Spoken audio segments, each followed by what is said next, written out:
appreciate the opportunity, obviously, to share the ideas with everyone this morning.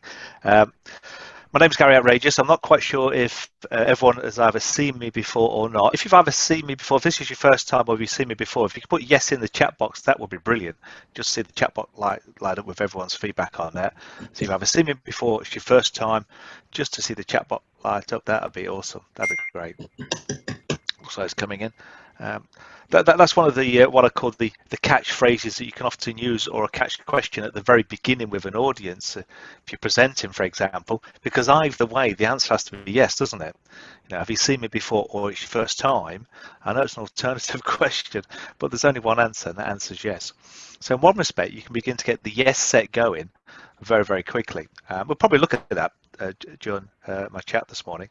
I did put together a presentation, put some slides together as well, based on more serious psychology than most people not take me for granted for, because using a name like Gary Outrageous does lead itself to being teased, abused, and all sorts in many ways.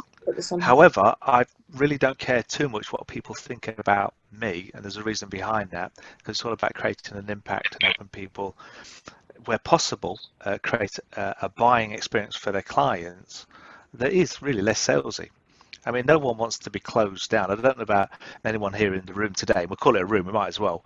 But I mean, how many people love to be sold to, but actually would sooner want to buy? So who loves to buy? Again, a quick show of hands. You can click on your hands in the bottom part, if I remember rightly. If you look down there, I think where it says participants, you can show your hands, or in the chat box, feel free to say, yeah, I love to buy but hate to be sold to. I remember picking that phrase up from a guy called Jeffrey Gitomer. If anyone's keen on looking at researching into more details about sales, he's an absolute classic trainer. Wonderful guy. Met him in Dallas many, many years ago. And he was author of the Sales Bible, and some amazing strategies in there. I mean, one of the classic strategies he taught us from stage, which I used back in the UK, was to get a group of prospects and customers together, so a small amount, maybe 8 or 10 maximum, half of them golfers, okay, sorry, all of them golfers, but half customers and half prospects, and to have a little golf event, but not to go around the green, 9 or 18 holes, that's too long, but to have the golfing range, bring in some lunch, do a little bit of networking before, a little bit of coaching with the golf professional, and away they go. Within an hour, everyone's happy. Works an absolute treat. I'm very fortunate now because my daughter's boyfriend is a professional golfer, so when it all starts up again, that's one tactic I'll definitely be using. Okay, so this could be a sign you've been looking for, actually, what I'm going to share with you today. It might be something you've been thinking about. I'd love to enhance my sales ability, the ability to probably bring on more business, but I'm afraid of being either too salesy, maybe I don't want to be seen to be pushy, maybe all the books or videos you've ever watched, it all seems a little bit too harsh, and yet what I can share with you is what I know works in real life, having been there on the front line many times, chosen to be in different careers on purpose for a period of time, so I can actually fine tune my skills. And what I mean by that, I'm a practitioner in sales, so I should go into an environment and I will sell and I will get results from it. So I'm not just someone who gets paid to talk about how to improve your sales. I always find that rather strange, that one. This sign, though, is definitely one that I'd like to be aware of, because as I go through this morning's presentation, and we'll come in and out of the PowerPoint so we can have a chat and some feedback from everyone, if that's all right. I know for a fact that a lot of you here today will know a lot of stuff about you, your business, maybe about marketing. Anyone who comes to any of these type of events, definitely online, is a connoisseur of looking out for information. They love to feed on information. They love to use that information often. However, if you catch yourself during today saying to yourself, well, I know that, just ask yourself the question, I know it, but am I using it? If you're using it, fantastic, you know. But if not, let's make this an I know no zone. If you're happy for us to do that, just put in the chat box no. And I'll know what you mean by that. It's ever so easy. It's only 2 letters, N-O, away we go. So let's see the chat box light up. If you're happy, we're going to keep this an I know no zone. Awesome. That's cracking. They're all coming in now. Fantastic. Wonderful. Wonderful, wonderful. Yeah, loads more. Yeah, I can be guilty of this one as well, and I imagine many others. And I can remember a number of years ago going to events, sitting there thinking, "Oh, I've heard that before," and it wasn't until I realised, but I've not been using it. That I thought, maybe I ought to pick myself up a little tiny bit and remind myself what one of my great sales managers, Eddie, said to me at the point where I was about to be released. Okay, so I had about a week to go because sales wasn't happening very well, and he says you need to sort out your sales, so it's time to roll up your sleeves. I says, oh, okay then, Eddie, why do I want to do that? He says, because you've got to become a thespian. I said, what do you mean by that? Because I didn't understand what thespian was. If you know what thespian is, well done. I didn't have an idea or a clue. At the time, by the way, folks, I was selling photocopy machines for a very small company called Canon. So this was a very large organisation that put me through immense amount of training, sales training, and my figures just weren't making it. Okay, I will come back to this story in a moment. And then he said, well, just be yourself. Now that's a bit of a challenge, really, because if I really was myself, most people might not like me. So there's a bit of confusion going in there with Eddie, saying, come on, let's roll up our sleeves. Okay, and the reason why he told me to roll up our sleeves is that the manager had told me I had till Friday, otherwise I was getting my P45. And I've been doing everything they told me, knocking on doors, getting compliment slips. Those were the days when you had to go around cold calling, on the phone cold calling, 20 compliment slips a day, at least, we were going. Okay, becoming a thespian, didn't have one blooming idea what that meant, but I soon found out what it definitely meant, and to just be yourself. Okay, let's see how we can use this, shall we? It was good old William Shakespeare was the chappie that talked about the stage and all the men and women are merely players, okay, and they have their exits and their entrances, and that we play many parts. He says one man, but obviously one man, one woman, where a lot of the women used to play male parts as well. So good old Shakespeare. Hey, I bet Ernie knows about Shakespeare, don't you, Ernie? Yeah, absolutely. I always reckon he's got that lovely phrase, hasn't he? To be or not to be, that's the question. I've often laid there at night thinking, I wonder what it'd be like with a Brummie accent. But that's probably a one thing to think. To be or not to be? That is the question. Well, it is noble in the mind to suffer the slings and arrows of outrageous fortunes, but by opposing end them. Even he said outrageous fortunes. So if William Shakespeare said it, it must be right. So, folks, what we're going to do now, we're going to look at a few compliments on the screen. Now, I'm going to do my best just to keep the pace going, and then we'll unmute everyone and get some feedback on this. But I'd like you to choose the compliment you'd enjoy receiving or value the most. So I'm going to go through 4 compliments, okay? 4 compliments. I want you to look at them, read them in your own mind, and just see whether you choose it because you'd enjoy receiving it or you value the most. So the first one, just have a little read of that one and just see what you think about that one.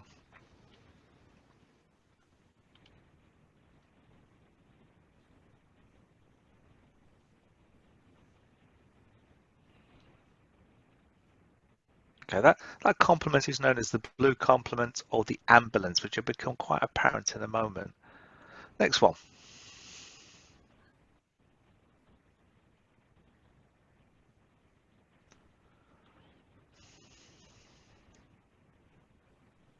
That's known as the red compliment or the snowplow. The third one. By the way, if I'm going too fast for you, let me know. I can always go backwards and forwards. If something's not happening right, feel free to unmute yourself and shout at me. Let me know. And fourthly,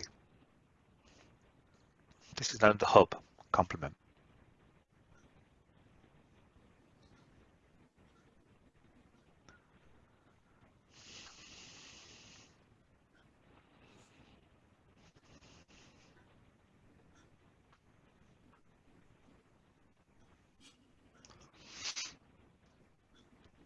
So I'm going to be interested in finding out actually what your thoughts have been on this. That's very kind of you, Julie. I'll show you mine as well in a moment. Right, let's see if I can unmute everyone. I can do that, Gary. Cheers, Paul. Yeah, if you could do that, that'd be lovely. Yeah, they can unmute themselves. I think it's set up so people can unmute themselves. Oh, you're a star player. Fantastic. Yeah, so if you feel like you'd like to unmute yourself and just give me some thoughts and feedback on the compliments that you've just read, Okay, there was the blue Interesting, one. Gary. Although I've had sort of obviously compliments from my customers, I've Yeah. never thought of actually categorizing them in any particular way. Yeah. I'm just grateful to get them, obviously. Sure, Phil. But Yeah. it's interesting to actually categorize them in a different way. Yeah. Which one out of those four did you find yourself attracted to, Phil? Well, I personally like the blue ones where people are being empathetic. Yes. Okay, that's cool. Thank you. Appreciate that. Anyone else like to give some thoughts on the compliments? Yeah, I like the blue as well. It kind of says to you that you've solved an issue solved a problem for them. So you've not already sold to them, but well, selling really is solving issues anyway, in my mind. But yeah, I kind of like that one, and the last one as well. But Yeah. all compliments are welcome. Yeah. Okay. No, that's good. And again, when you give the feedback, if you don't mind just giving your name, that would be brilliant as well. That'd be cool. Anyone else like to give their feedback on the compliments? Attorney Gary, if we can go to number 4, the hub. Yep. Yeah. I just find that more collegiate. Yeah. Okay. More about, more working, really getting to, without being salesy, getting to the next level. Sure. Ernie, out of interest, what's important to you about you and your business, would you say? From experience, it's the help I've been able to give to people to tell their story. Yeah. Okay. Makes sense. Are you the sort of person that quite likes working within teams and groups of people? I am a team worker, yes, but I do like being the leader. Yeah, that's right. Yeah, excellent, fantastic. Okay, appreciate that. Anyone else got any thoughts on Gary? It's Mark? Mark Exley. Yeah, I've got. I do feel that hub is really important because it's actually endorsing your approach, and it's almost in the now. So it's actually saying, yeah, we are working on this project. Not, oh, it'd be nice to work together again. So it just seems to me to be almost a collaborative thing where they've actually already accepted you, brought you into the room, and you're actually there and present.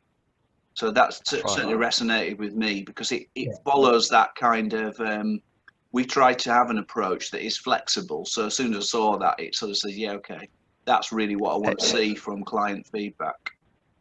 Excellent. I appreciate that, Mark. Thank you. Anyone else got any thoughts on that? Okay, well, I do. We can come back to this, by the way. So let me show you a nice little technical drawing. So effectively, those complements are represented by this triangle. So the triangle, I'm not quite sure what the color is going to look like on your screen, but as you look at it, the upper left is normally a blue part of the triangle. So that would be the blue value that's been indicated through the complement that was given. On the opposite side, on the right-hand side, is a red part of the triangle, which is more about performance, about attainment, about success. So that's a more focused, even it says focus on performance, a very focused value system. And then at the bottom of the triangle, that's meant to be more like a green color. And that sort of focuses on the processes and the disciplines and the systems. In the middle is what we would call the hub. So that's a combination of the blue, red, and the green. Now, it's interesting because it's not that this is not talking about, so if I just pop around the triangle just a little bit for everyone. Okay, so we've got an ambulance for the blue, we've got a snowplow for the red, and then we've got a submarine for the green. So we'll go back to the ambulance. Think about, what does an ambulance do? Again, if you want to type in or just unmute yourself, what's the first thing that comes to your mind when you see or hear or become aware of an ambulance? Someone's in trouble. Someone's in trouble. Okay. Yeah. Anyone else? Thank God it's not me. Yep. Thank God it's not me. People, Okay. giving a hand, resolving their key issues. Yes. Yeah. So think about an ambulance. It will often drive very slowly when it's got someone inside in critical care. However, if it's on the way to an emergency, it'll be quite noisy and you'll know it's coming. So anyone who has what's called a blue value, so by the way, the best way of looking at this is not saying, oh, they're a blue person or a red person or a green person or an ambulance person. It's their value system, which I'll look at in a little bit of detail. So if they're showing blue value, you'll often be in a meeting maybe with someone who becomes very, very protective about the people around them, protective about people in their team, for example. You might know someone maybe close at home who should they feel upset that someone's attacking one of their family members, even verbally, comes out very aggressively. Anyone ever met anyone like that? Gary, yeah? Yes. Yeah, absolutely, absolutely. And these can be the nicest of people when things are going very well. But because they're very protective, then they will definitely come out in what would appear to be fighting behavior. Quite interesting. If we then move across to the other side, which was the snowplow value system, and if you look at the complement, it was very short, sweet, and to the point. These type of values like information given in bullet point form. So if you know of anyone who likes you to get to the point, no messing about, let's take some action, they're displaying a red value. The snowplow is chosen because it creates a pathway when it's snowing. And out of interest, where would you want to be? Do you want to be in front of the snowplow or behind the snowplow when it's clearing the road? Anyone like to give any answers on that? Feel free to type in the box or to shout out. Behind. Probably behind. Behind, yeah? The only people that say in the snowplow are those that identify with red value because they want to be driving it as well. Okay, this is great for what we'll be looking at in sales, but also when you're working within teams to see this behavior kick off. Okay, so the third one, we represented it as a submarine. So the submarine is very much the detailed, the system, the process value system. Whenever you are giving information to a green value, make sure that it is correct. It is evidence-based. They love evidence-based protocol. They're very keen on double-blind tests and reports and white papers and things like that. You've got to be prepared to maybe give them 3 or 4 book worth of information, maybe before they make a buying decision. It's just something to bear in mind. Anyone got any thoughts on the green value? Gary, it's Neil. Just Neil. one there was, do you see a difference there in the triangle, whether it's sort of business to consumer as opposed to business to business? No, it's people to people. I can remember many years ago when I was trained to be a facilitator in this particular, you can call it psychometric, but it's not. It's the only category you can put it in. Sitting next to me was a UN negotiator. Across from me was a couple of people that lived at home, so they were home workers, and I think we had a few salespeople in the room as well. And at the time, I was doing a lot of coaching and therapy. So it doesn't matter. This particular process can be used in any situation where you've got people either in front of you on the phone or just around. The UN negotiator, I always remember him. His name was Guy. He used to use this particular format when he was approaching checkpoints. I think over in Bosnia, he was talking to me about it. Interesting, I'll talk about his conflict, all being well if we have time, because on that triangle in front of you, there are 2 positions you can mark on it. So if you do a full appraisal using this particular process, you can put where you are when things are going well, and then where you go to when you're in conflict. Okay, because if you think about it, life's just made up of 2 basic experiences for a lot of people, and that's when things are going okay or well, and then when they're not. Does that sort of make sense for everyone? If it does, just type yes in the chat box. It just makes sure that I'm still in track with you and you haven't wandered off somewhere, gone into that deep state of hypnosis of Zoom land. That's brilliant. Really appreciate that. So the conflict sequence can be something you can really look at, especially in a sales presentation. I imagine there's many online who've been presenting, it's been going well. You think that you're ready to get the client to sign up, and all of a sudden they completely change tact. Who's ever had that experience? Yeah, anyone like to sort of just give an example of how it completely went off kilter? Well, I can. I was doing a presentation to a referral customer, thought I had the business, and it went elsewhere. So that wasn't actually in the room, that was after the meeting. Yeah, absolutely. Yeah. Anyone else? Thanks, Phil. Appreciate that.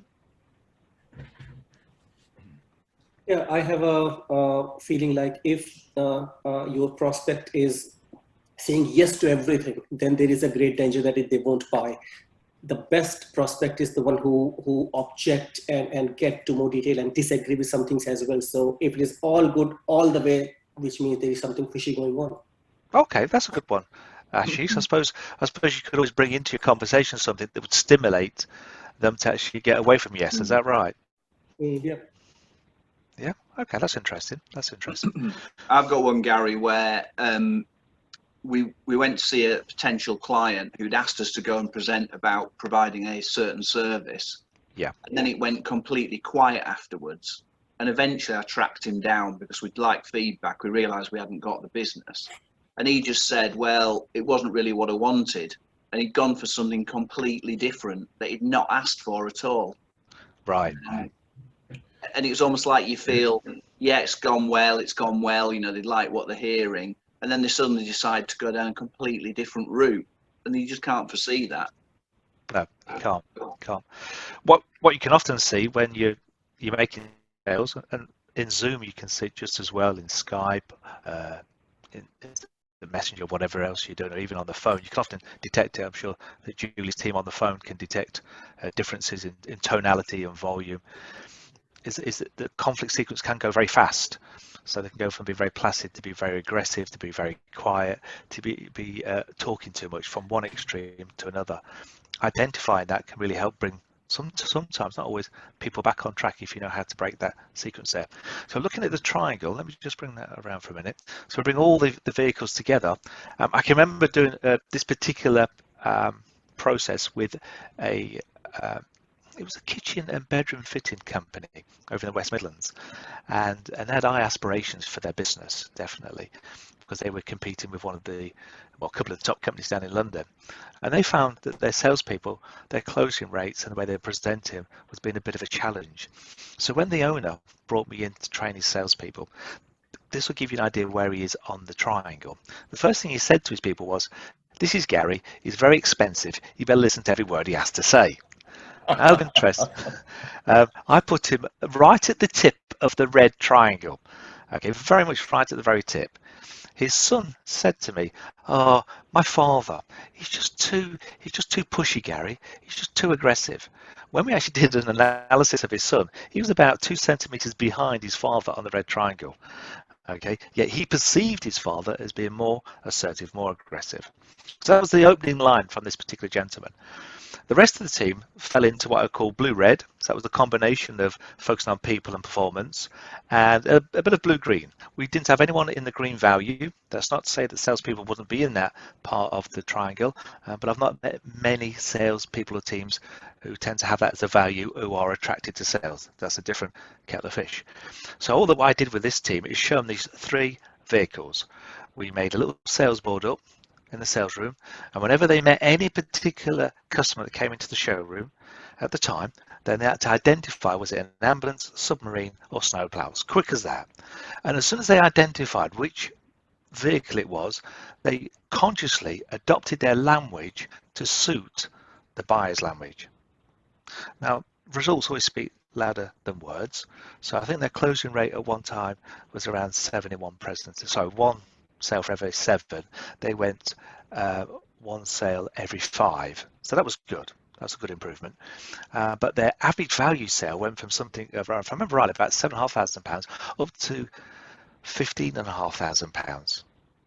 Just by identifying whether the person was an ambulance, a submarine, or a snowplow value, and adopting their behaviour. So, for example, they might say on a kitchen, so tell me, what type of wood do you use, and what sort of fixings are you using, and what sort of process do you go through when you're manufacturing your kitchen? As soon as they had those words, tell me, which vehicle do you think they chose to present with?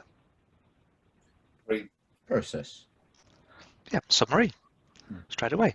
The classic one where a customer comes in and says, "Oh, I'm really looking forward to having the family around, having parties in the kitchen. I really like looking after my friends and family. I love cooking for them. I can't wait just to see their faces. It's going to make me feel so good." Tell me, what was that? Is that a snowplow, submarine or ambulance? Ambulance, yeah. Classic one. Okay, I'm looking forward to celebrating a new kitchen. I know I want the best. Okay, and I'm spending a bit more than I expected to. How quick do you think you can have the job finished? Performance. Snowplow. Now they're quite clear vehicles to begin to pick up.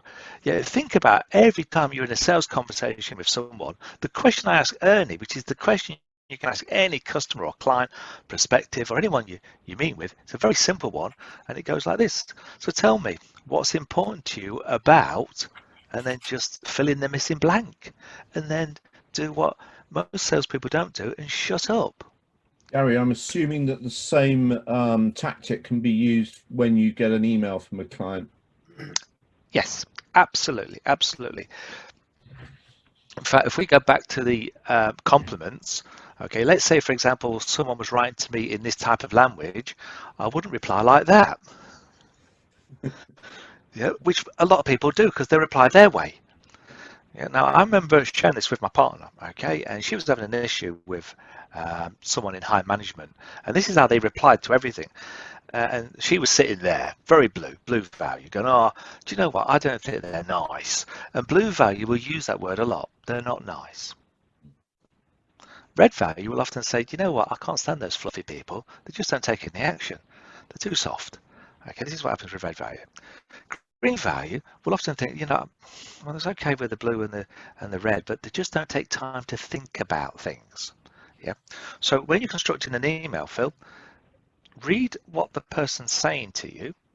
If you do get an email back, a response, by the way, and if you're not quite sure, one great way is to put a compliment or reply back in hub style.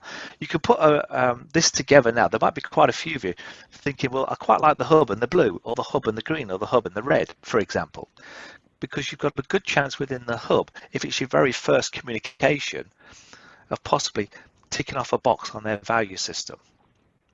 Yeah. This is definitely not salesy in any shape or form. You're not trying to use any of the old-fashioned closing or bribe or anything like that. You're just communicating in their value system. It looks like a good thing to use on LinkedIn then, Gary. Absolutely, absolutely, Ernie.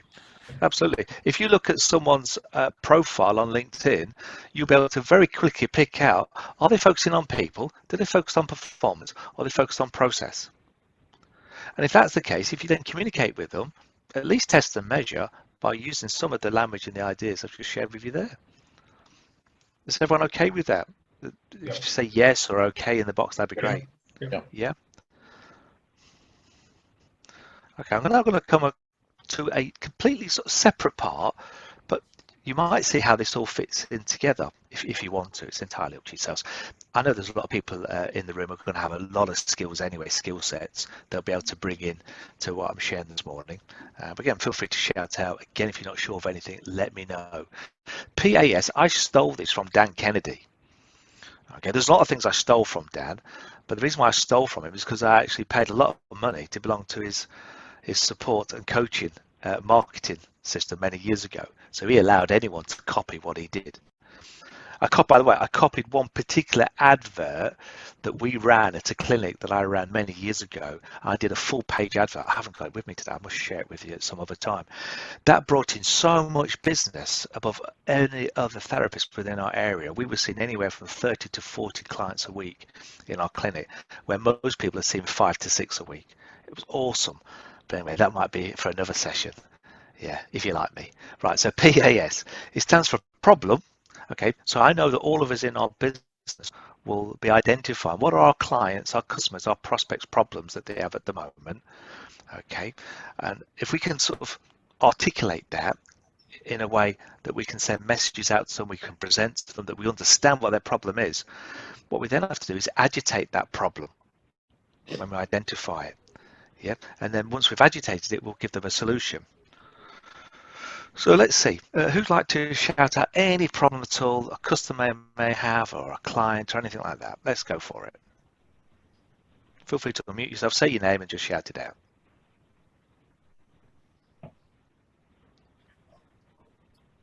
Well, I might as well say something to you, Gary. I mean, obviously I see this every day. You know, the sort of clients I have will always come out, they've always got a problem. If they come to me without a problem, then that is a problem. So what's the problem? I know you're not going to share anything confidential, Gary, but what type of problems, you know, would you be confronted with? Oh, I can give you a few examples. A sole director that was subject to a car accident and suddenly was brain damaged, leaving the company rudderless. There's no one to control okay. the business.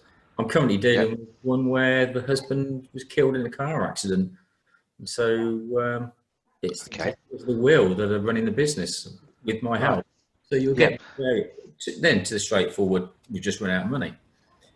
Yeah. Okay. I mean, they're two very serious problems. Obviously, I feel sorry for the fact that someone's either been brain damaged and sadly passed away. However, the way to agitate that, and again, very professionally, once you've identified that, and I imagine, I'm not going to assume anything, but if someone's got brain damage, you might be negotiating with someone else on their behalf, for example. That's right. Yeah. Yeah. So, gosh, how do you agitate that? Well, the way to agitate that, I guess, would be, first of all, the implications of where they are at the moment. So often they're called pain points. And what does that mean to them at the moment in their business? So, I mean, I've been confronted many times with some really serious stuff. I nearly said something else with S, but I'm not going to, I'll keep it clean. Really serious stuff. And even then, even with clients, I've said to them, okay, so what's that costing you emotionally then and physically in your life? In business, I've even said, I've used those words on purpose. Yeah, once I've got that rapport with someone, so okay then, Gary, emotionally, I mean, what's that like in your business? And all of a sudden, they're going to tap into their emotions. You see, it was Freud that said we do more to avoid pain than gain pleasure. And I can remember many years ago when I used to run the Gong events, and some people may have been to them. I think, Ernie, no, you did. And that was the Gary Outrageous Network groups. I had one particular speaker there that he came out with something that got me really thinking. His name's Ben Kench. Feel free to check him out. A little cheeky chappy old Ben. He was a director of a timeshare company many years ago in Spain. So I gave him the 10-minute hero or heroine spot. Anyone could have that and present to the group. And he said to the group, stop selling benefits. And I sat up a little bit. I thought, oh, because in sales, we're always told, oh, yeah, sell the benefits. You got advantages and benefits and features and all those sort of things. So they'll come out with all these acronyms when you're being trained in sales, which is fine. He said people will buy more to get away from a problem than what it offers. And we found that when we brought in the loss into a negotiation, the fear of loss, most people make a decision. So think about what your offering is to the marketplace, what their problem is, and if you can agitate what's on their mind about their business, their situation, their circumstance, it might seem a little bit harsh. I mean, be very gentle about it. I'm not in the business of upsetting people, seriously, I'm really not. However, if a competitor goes in there and gets to the business because I was afraid to ask the questions, it's me that I have to answer to. Yeah, so agitate is something that we can use to stir it up. And then solution. So Gary, ta-da, there you are. So brain damaged, a lot of issues. However, the solution is what? Well, in that particular solution, the company went into liquidation, but it was managing the estate with the wife, with the personal injury solicitors, with the accountant, and a soft landing, if you like.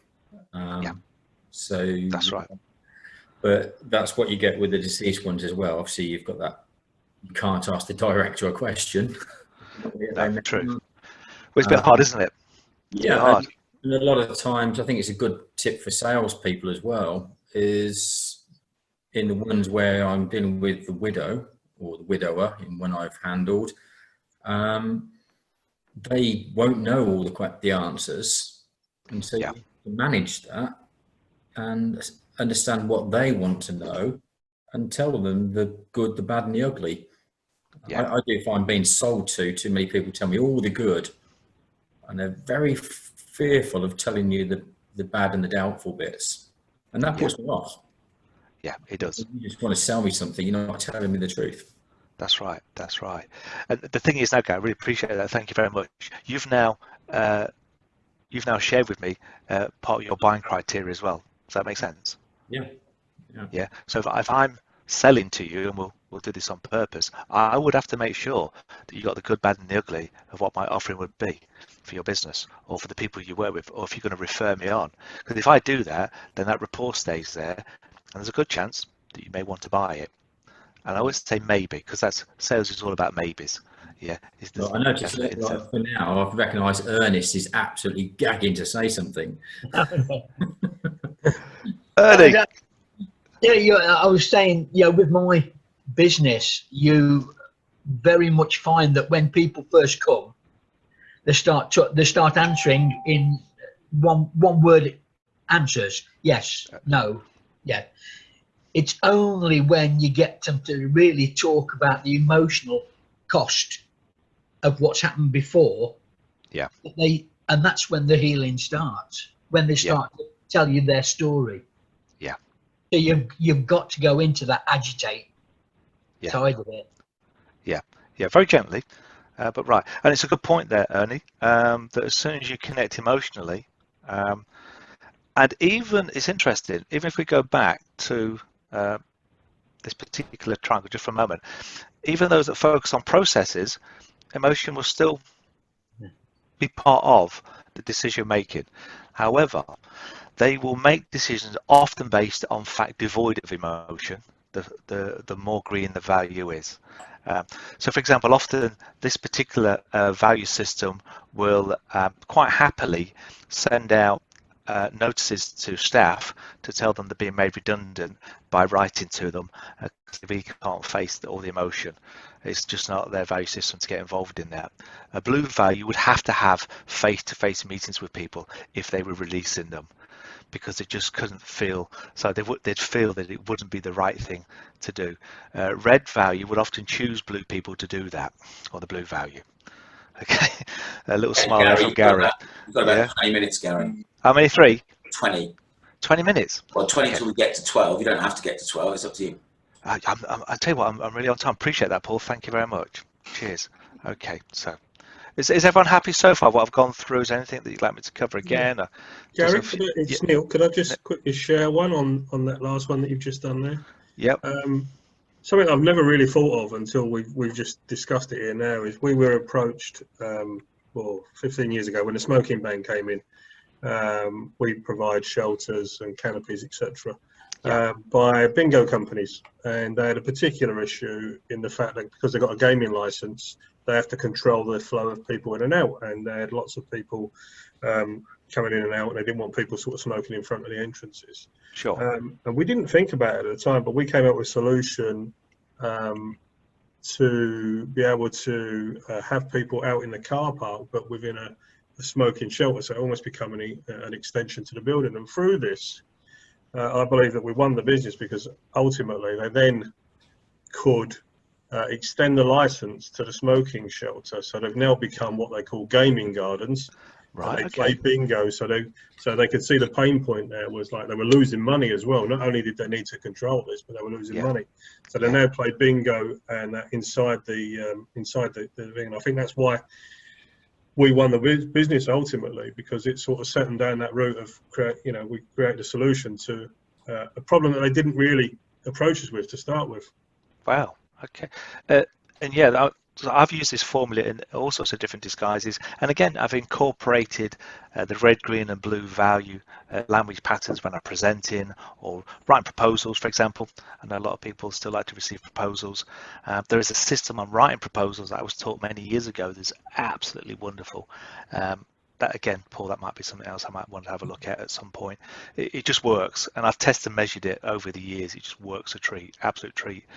Right, okay, so I don't know if you can actually see this diagram, but it's just something I put together a number of years ago now when I was doing what's called a unique sales proposition workshop with a client. And the unique sales proposition is your promise to the marketplace. It's what you promise as a business. Some people say, oh, it's old hat now because people like Jay Abrahams, etc., have sort of flooded the marketplace with consultants that talk about it. But I like to look at this particular diagram when I'm either with a client, myself, just to remind myself of the things that we can often miss out on, because gaining more business, you can often gain more business from your present client base. It's often been said that your present customer and client base often don't know everything that you have to offer or sell, either by yourself, by collaboration, joint ventures maybe.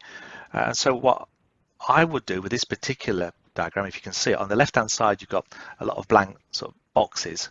In there would be the strategies you use to gain appointments or to encourage people to actually approach you. So it might be things like LinkedIn, Facebook posts, it could be email shots, It could be doing Zoom presentations as we're doing now. Looking back at traditional lines, it could be telemarketing, telecanvassing. It could be sending mail shots out as well. I think lumpy packages are a great idea. And for people that aren't sure about lumpy packages, have I got anything on my desk? I'll have a look in a minute. A lumpy package is something you pop in the post. I know it can be a bit challenging at the moment. You still get the post is still happening. You post it out to someone, and then when they receive it, obviously safely, you put your COVID-19 notices on how to deal with that. There's a good chance that you might be able to follow up on that to gain business. All right, so this is called a communication calendar. Everyone has a different style, but in business, there's only 3 answers to a prospect. Okay. The decision-making process has only 3 answers. That's yes, no, and maybe. A maybe is not necessarily a no. A no can definitely be a no from you or them. Often it's quite nice to do the no yourself. If they're a price shopper from hell, you just don't want them on your books. Okay, a price shopper from hell is someone who likes to price shop against you. They want the cheapest for the best. They're never happy, and they are the complainers and the whingers and whiners of life.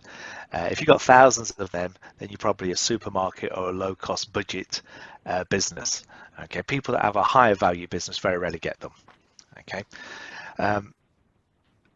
The follow-up, yes, the follow-up is the key thing a lot of people miss out on. So the maybes, what could you do there to gently follow up with people? Could you send them another email? Could you give them a call? Could you drop them a note on LinkedIn? Could you send them a referral? Could you, if you know in your database of contacts, could you connect people? All these things are going to keep the conversation alive, and that's a warm way of generating business. When they are a client of yours, what do you have in place to make sure you keep in contact with them on a regular basis? Yeah. Any thoughts on that at all? Or shocked into stunned silence? I think, Gary, that it's very easy to be put off when you get a maybe, and it just looks like a really vague maybe, or yes, that you get a no and it's like, no, it's a no. Things change. In the past, I've actually gone in and seen people, and it's been really difficult, the conversation, and then it's gone away and I've thought nothing of it, but I've just suddenly got an email or a telephone call and they've said, remember that conversation we had 6 months ago? We're quite interested now in moving forward. Yes. But I think part of that was because we keep putting the odd message to them, yeah, whether it be social media or whatever, including them, linking in with them, so they actually know you're there. Because it's really easy to fall out of people's mind. They just don't notice you. Yeah. Anyone else got anything like that? I think what Mark just said is so true. I think even if you got the ones where you've spoken to, you presented to, and you just don't get an answer, I think sometimes just keeping in contact with them customers, because I think probably 10% of the sales that you actually get on board could be from communications you had last year, last month. It could be any time. So just keeping in contact, like every other month, just send them a message. Hi, how you doing? And you get, obviously, any new exciting things that come up within your business, sharing it with other people, because especially these days. Absolutely, yeah. Let them know that you're still in a surviving business, and by coming on with you, you can help hopefully make them survive as well. It's just keeping that contact. It's such a big thing. It is. I'm going to come out of the shared screen in a moment now, just to go through just a couple more things. But for those who've not yet got a copy of my Sales Hypnosis audio, I happily put it on my website, bearing in mind that I'd sold tons and tons of it as a CD many years ago. I got amazing results. It was recorded in a studio. The results from just a few clients that come to mind. One in particular, Tina Jessen. She now lives over in the States. She runs a traditional tea house over in America, but she ran a company called Home Stages, and they used to sell their services on to private developers that wanted to sell their homes, or people that wanted to sell their houses for more profit. And she had an amazing technique and a way of doing it. She listened to the audio just a couple of times, and if I paraphrase, she said, I've got people eating out the palm of my hand. It's unbelievable. Now, the key is obviously not to be manipulative when you're hypnotizing people to sell, Okay, but this is a hypnotic audio to help you put yourself in your own mindset so that when you are listening to people on the phone, when you are presenting on Zoom, when you are face to face eventually, your mind will be able to pull from the unconscious part, because everyone's got everything they need inside them right now. Okay, there was a guy called Sydney Banks. Okay, this is not in any notes at all. Sydney Banks created what's called the 3 principles. And part of the 3 principles is identifying all the resource you and I would ever need or want or desire is within ourselves already. And by not forcing that, but allowing it just to float up, okay, you can access it. Hypnosis over 100 years ago was being used for pain killing in operations and all sorts of things, until chloroform came along, and then it was put to one side. So hypnosis as a process, and that's what it is, by the way, folks. It's not swinging magic watches unless you want it. It's amazing for selling and the ability to market. If you can tap into that unconscious part of your mind, yeah, you'd be amazed what happens. Anyway, feel free to download a free copy. It's there for everyone to download. Be happy to for you to do that. Do give me your feedback when you've listened to it for a few times. Never listen to it in a moving vehicle when you get out to drive. All right, it is that powerful. Trust me, that powerful.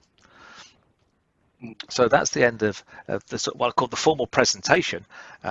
Getting some facts for you together. I know Paul's recording it live, and it's going live on Facebook. So it'd be great to see what questions come out from that. I do have an offering if anyone wants a free chat with me, because that's the way things are at the moment. You know, no obligation. I've got my calendar link. You just click on it, see if there's any dates there that suit you. I'll just pop it into the chat box now for everyone. There.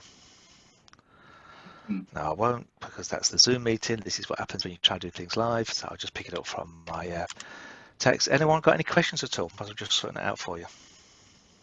Yeah, it's just as a small group, just want to wave at the screen, and I'll call upon you. You can unmute yourself. If you've got any questions or observations, now is the time. No one's waving. How rude. Can you hear us? If you put yes in the chat box, that really helps. It was very good, Gary. There was lots of very valuable stuff there. So thank you. Yeah. Appreciate that, Phil. Thank you. Anyone else got anything to feedback? Because remember, this is something that'll be accessed by the business community, and it's about sharing as well.